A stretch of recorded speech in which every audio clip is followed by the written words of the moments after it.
According to Russian TV, it was a planned withdrawal, but it wasn't. They got scared and bolted. I treat it like a job. I don't have any feelings. We had a running joke: shoot Kadyrov's men in the head, not in the chest, because they all have very good gear. I imagined reconnaissance work like in the movies. It turned out to be much harder. We wiped them out and walked away. Nobody saw us. Let them now guess who did it and how it was done. Their biggest tactic is throwing meat at us. Ukraine's independence was, is, and will be. The best sons and daughters of Ukraine will continue to defend it to the end.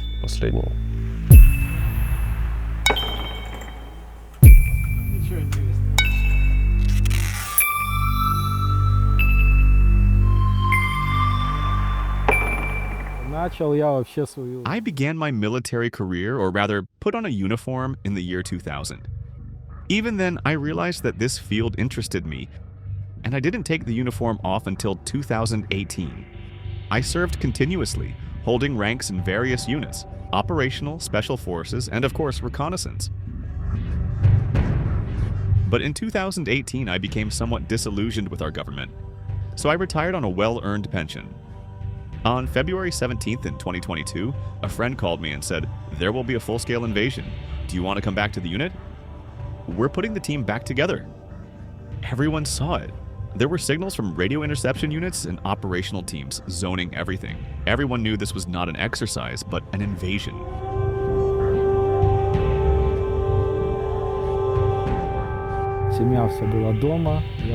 My family was at home. I heard the first sounds. My wife was the first to wake up and said, "The war probably started."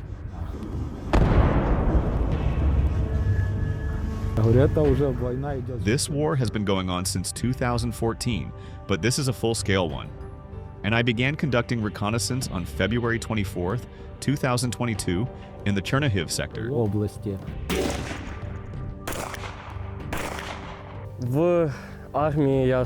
I joined the army at 18, right at the start of the full-scale invasion. Before the war, I did sports, freestyle wrestling. I was a candidate for Master of Sports. I wanted to pursue sports, but then the invasion began. So I went to fight.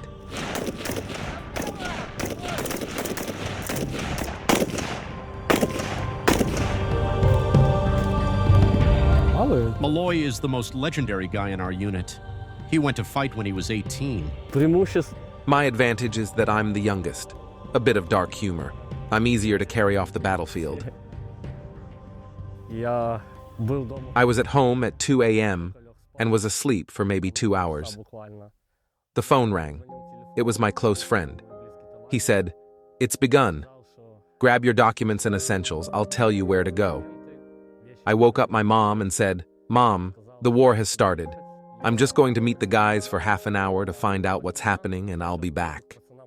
She said, "No, you're not going anywhere. You just turned 18. So we argued and I ended up leaving for the war. My mom called me all day saying, "Come back. Where did you go? You're still a child." I kept telling her, "Mom, don't worry, I'll be fine." Eventually, I saw her a year and a half later after February 24th. It was a very emotional reunion. I even cried because I didn't believe I would see her again or get back home at all. When we met, she cried for a long time, saying, "Enough, don't leave anymore, just stay." I told her, "Mom, I can't." But by then, she accepted my choice, that it was a conscious decision and not youthful recklessness. Мама, я в каске, они меня накормили, все хорошо. I've been in the Ukrainian army since 2015. At 18, I joined a volunteer unit and took part in combat. Later, I signed a contract with the Armed Forces of Ukraine. I served for a while, got injured, and left. During peacetime, before the full-scale invasion, I mostly worked in security. On February 24th, I was still working security. I woke up early as I lived in Irpin at the time and had to leave for work. I had already reached Kyiv when I heard the air defenses go off. I called my father and he said that over Hostomel we could already see our air defense guys in action and aircraft coming in. That's how my day started.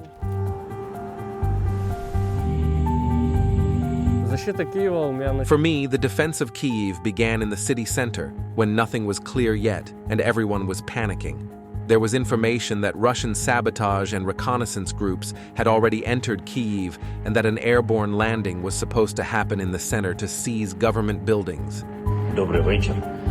Кожні 2 дні з'являється інформація, що я кудись втік з України, з Києва, з офісу. Бачите, я знаходжусь тут на місці. We were 18 to 20 years old. There were just 4 of us left. They explained how to use a PKM machine gun and fix any issues with it. They said there might be a landing by Russian paratroopers, and our sector was where it was supposed to happen. We sat quietly for 24 hours. Nothing happened, and we had no real understanding of the situation. We just sat, listened, and barely moved, so there wouldn't be any noise. It was a very nerve-wracking moment, but the landing didn't happen. We heard that a Russian sabotage group was destroyed nearby. There were many such attempts. We had a task to pick up humanitarian aid. We were driving down the road when we saw a white van completely open. We got closer and saw the windshield full of bullet holes and blood. The van was empty. Later, we were told that those had been saboteurs. On February 27th, my friend and I went to one of the territorial defense units in Irpin. We signed up saying we wanted to participate. I was stationed in Irpin and on its outskirts when Russian snipers were coming in from Bucha and Stoyanka. There were a lot of destroyed civilian cars that had been trying to escape. We would go out at night, sometimes escorting or receiving humanitarian convoys. At night, it was still relatively safe. We knew Russian sniper groups were there. By morning, we'd see several shot-up civilian cars.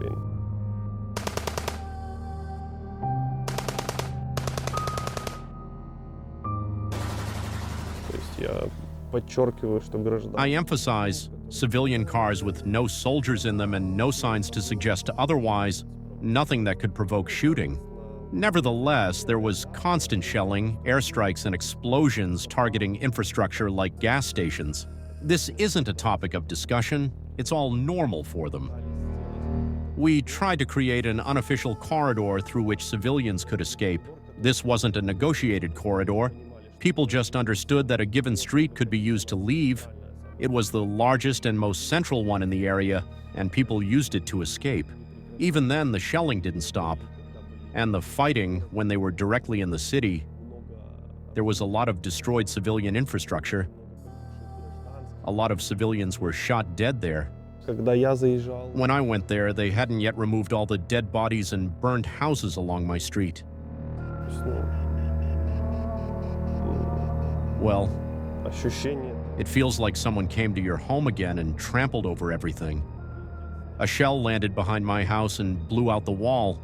The roof got damaged, all the windows shattered, and then a Buryat unit entered and conducted what I'd call an inventory review. They took a bunch of stuff from the house. After that, I called my boss, whom I had known before the full-scale invasion through our service. He told me he'd also returned to service. I asked if I could join his unit, and that's how I ended up here.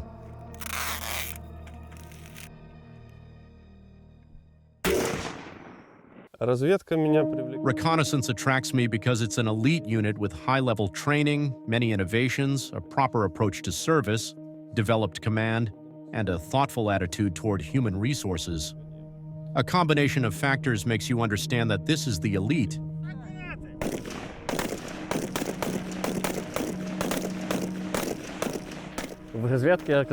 I joined Reconnaissance in 2023. I knew the captain even before the full-scale invasion. We've known each other since I was a kid.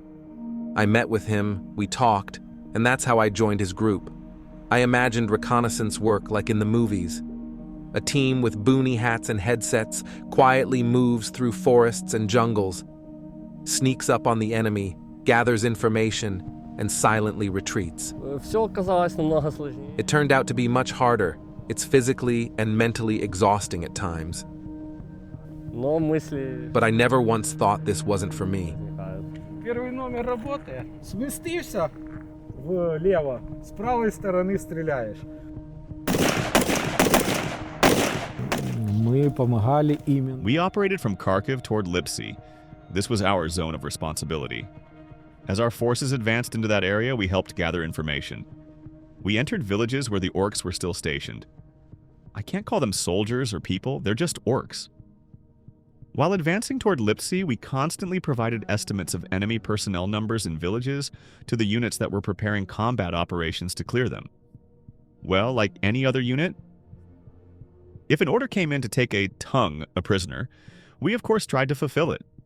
And whenever possible, we brought back the prisoner or prisoners that we could capture. This information mainly included how many enemy personnel were stationed at their fortified strongpoints, which unit was responsible for the area where we were operating, where their headquarters were located, and where the nearest reinforcements or quick reaction forces were positioned. In other words, we gathered as much intelligence as possible. Our work was strictly covert. We were completely forbidden from engaging in any combat. It was all very methodical. We'd approach, observe, assess. Is the enemy there? Yes, the enemy is there. Then leave.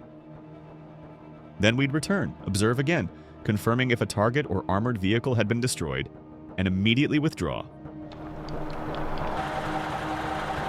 Когда выбили за территорию. When we pushed them out beyond Ukraine's borders, that's when things got even more interesting for me.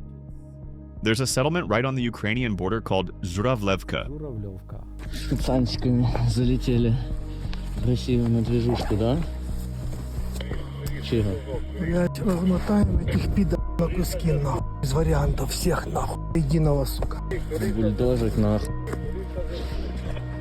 Белорусские штурмовики уже зашли. Мы кроем лес. Наша задача была. Our task was to clear routes for the assault groups to come in and, as we say, stir up some serious trouble so that our forces could breach the border in another direction. That's exactly what we did. We were the first to move through the minefield, identified several safe paths for our assault teams, and established routes. We advanced into Russian territory, reached Zhuravlevka, set up routes leading there, and then returned. The very next day, we guided 2 assault groups along those routes and remained to provide cover for them. Their main objective was to locate enemy firing positions, carry out assault actions and combat reconnaissance, identify fire points, and initiate the active phase of the operation. Meanwhile, our artillery targeted and engaged those identified enemy positions. Огневым точкам. Что с нашей Журавлевки? Неужели захватили враги? Много вопросов по этому поводу поступает. Дорогие друзья, не верьте непроверенным новостям из странных источников информации. Да, ситуация непростая, идут бои, но она как была, так и остается, так и останется навсегда российской территории. На ней нет врага, она под нашим контролем. Мы должны были, Our task, or rather the assault team's task, was to draw away the enemy's rapid reaction forces in this sector so that our northern units could breach into Russia. That was the operation, which started around March, specifically March 24th. The progress was deliberately slow to prevent the enemy from suspecting any buildup of Ukrainian units along the border with the Kursk region. мы как бы один фланг. We focused on securing one flank. We weren't the only ones involved. Many units from the main intelligence directorate, HUR, were operating there, along with special operations. Each of us worked to divert a portion of the enemy's forces to this sector, creating an illusion of calm elsewhere. From Sumy, for example, everything appeared completely quiet. They didn't detect any significant movements in that direction. After March, there were occasional sorties by the Belarusian battalion, followed by several operations by the Freedom of Russia Legion. Their job was to divert the enemy's attention from the Sumy region, where we were concentrating all our forces. As a result, there was complete silence in the vicinity of Sumy, and the Russians did not see any active movement there. Это долго и It was a slow, deliberate, and painstaking process. When you're looking at a 300-meter wide minefield with nowhere to hide, and you have to pass unnoticed by reconnaissance drones, you have to go about it very slowly and carefully. It's very painstaking work. Тщательная, кропотливая работа. Когда я в 15 году попал. When I first saw combat back in 2015, drones were like UFOs, something completely unfamiliar. Now FPV drones and others can peep into every crevice, so to speak. The difference is enormous. Очень большая разница в применении авиации. Aviation tactics have also changed a lot. Before, aviation wasn't used as actively or effectively as it is now. The deployment of heavy ballistic missiles and other advanced weapons has transformed everything. The tactics of military units are evolving quickly. The difference compared to 5 or even 7 years ago is huge. В одном из направлений In one of the sectors during our operation, we destroyed a group of those bastard drone operators. Our task was to conduct surveillance, but as we approached their positions, we noticed a group working with their drones. Without waiting for a commander's order, we decided to take the responsibility upon ourselves. We eliminated the group completely and withdrew. We wiped them out and walked away. Nobody saw us. Let them now guess who did it and how it was done. Первый контактный бой. During my first direct combat engagement, I felt a brief moment of stupor. My heart started pounding rapidly, and I instinctively crouched down. Everything happened mechanically. I didn't even have time to think. It was as if my body was acting on its own. The shooting began, the gunfire, and everything happened incredibly fast. I can't really describe it in words. It's excitement, it's adrenaline, a lot of mixed feelings.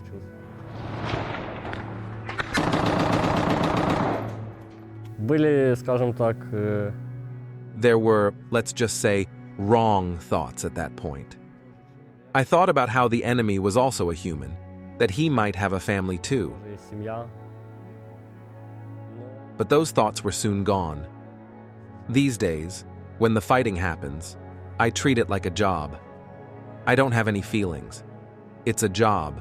Не испытываю. Это работа. во время контрнаступления наше направление. During the counteroffensive, our direction was Kharkiv. At that time, our main focus was identifying enemy firing positions and providing this information to combat units conducting the offensive in specific directions.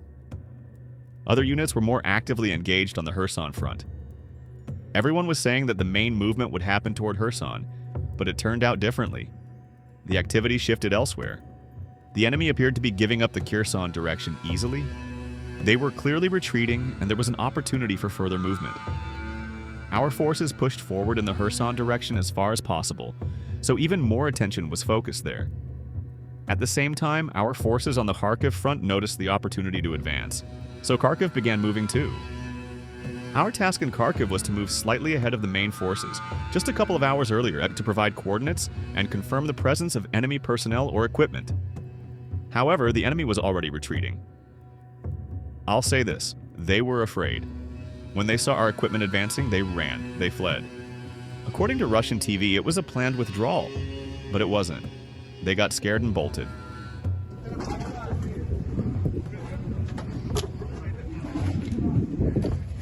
С кадыровцами я первый раз. The first time I encountered Kadyrov's Chechen troops was during my time as the commander of a reconnaissance company in Ilovaisk. That was the first time I came across Kadyrov's forces. Well, it wasn't hard to recognize them. Тяжело. Они так громко кричали. They were shouting so loudly that it was clear they were Kadyrov's men. At that time, we were helping other units clear several areas of Ilovaisk. The city itself was split into two equal parts by train tracks. Kadyrov's forces had entrenched themselves in the school and the train station along the railroad. We were helping other units clear Ilovaisk, and Kadyrov's soldiers were trying to fight us off. One morning, my lookout guy, who was on duty early in the morning, unfortunately, he was killed, woke me up and said he'd noticed a small group moving in our direction. I woke up two machine gunners, but the Chechens never reached us. They went in the direction of the main forces and opened fire on them. They advanced maybe 100 meters and then stopped.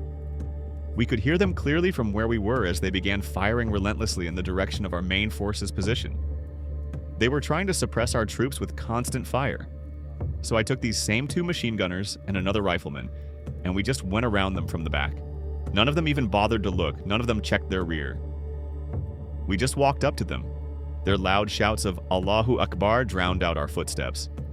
We crept up on them and did our job. And that was it. Тихо подошли и просто сработали, и все. Кадыровцы заходили после. Kadyrov's forces came in after the paratrooper units in Irpin in the direction of Irpin. They were off to the side, if I'm not mistaken, Stoyanka. They tried to come in with infantry units and tried to set up their roadblocks there. Guys from the joint units operating there, specifically brigades from our armed forces, showed them that they had no chance at all. Вообще нету шансов. Это кадыровцы, ёбаные, блядь. Как пришли, блядь, сука, как и на тот свет ушли. Проблема кадыровцев. The problem with Kadyrov's troops is that they were not created for real warfare. They were given a very, very good image. They were made to intimidate the civilian population both directly in Chechnya and in Russia. There's no difference here. But as a combat unit, in terms of cohesion and the actual work, they're not that important because they almost never work on their own. They come in either after the infantry units or after the airborne units. All the preparation's done for them, and only after that can they go in and show something. We had a running joke: shoot Kadyrov's men in the head, not in the chest, because they all have very good gear. Our guys had equipment issues after the full-scale invasion, but Kadyrov's troops were dressed very nicely. They had a lot of really good gear. Вот мое мнение. Here's my opinion about Kadyrov's forces. They're the ones running ahead of everybody else. If they see that there's no active combat, they create, well, our unit calls them the TikTok troops. They take videos of them firing their weapons and so on. But in none of their footage do you ever see them being shot at. They're out there firing at nothing, into the dust, and putting on a show. But as soon as any real combat starts, they immediately run away. Активные действия, они сразу бегут, блин.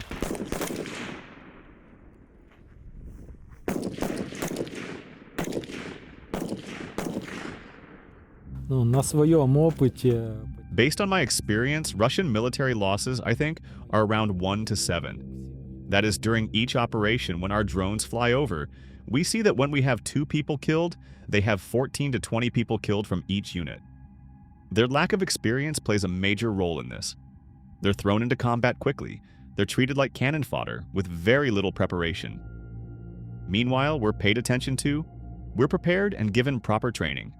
More than one country around the world takes us in for training.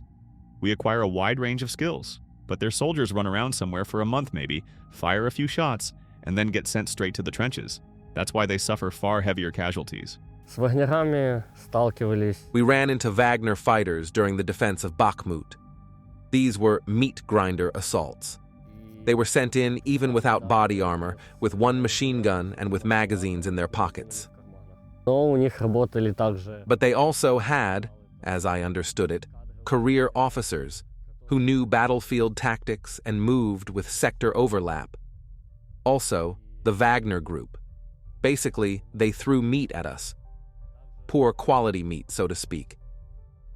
There were convicts with hepatitis or HIV. How did we determine that they had hepatitis and HIV? They had bracelets on their arms.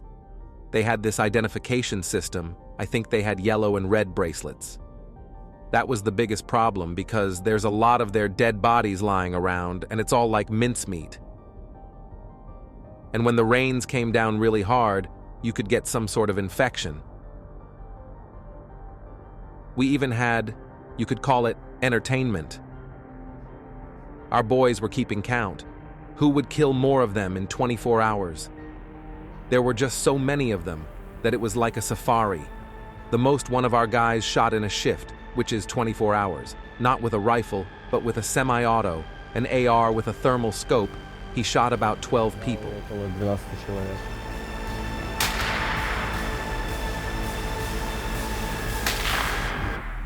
Ихняя армия уже... Their army is simply exhausted. They can't cope anymore. They've started trying to force others to fight for them. For example, they pressured the Belarusians, but they refused. They got scared and didn't want to fight us.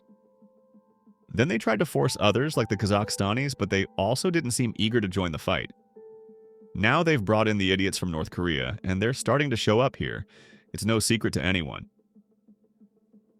What's everyone saying?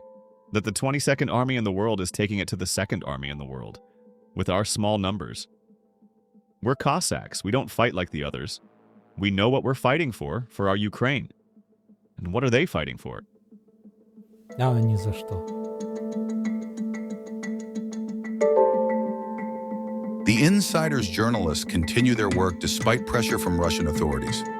You can support them by liking this video, leaving a comment, and subscribing to our channel. If you'd like to further support their efforts, consider making a donation by clicking the link in the description below.